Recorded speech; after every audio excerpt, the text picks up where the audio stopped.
saque de banda a prol do Racing. A apertura de Lucas Lobos e o remate inapelable de Cristian. A única ocasión do Racing na primeira parte chegou neste remate de Raponi.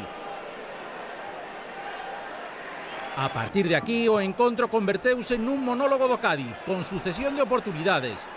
No minuto 15 dispara o traveseiro do galego Nano, que acabaría lesionado. Pouco despois, oportunidade de Lucas Lobos. No minuto 38, dobre parada por parte de Queco Piña. Primeiro disparo de Fleurki. E o rexeite non aproveita Nano. Estamos no minuto 40, o protagonista da acción, Enrique. E no descanso, o Cádiz que seguía facendo malabarismos.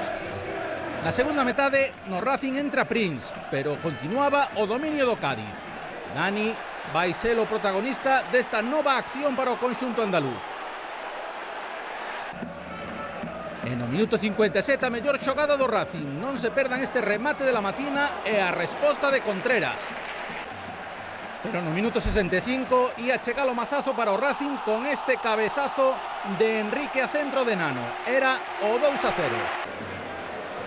Pero no minuto 73 o Racing volveu meterse no partido. Este balón colgado, salta Prince con Contreras, o balón queda solto e Xaime Júnior empurra a rede.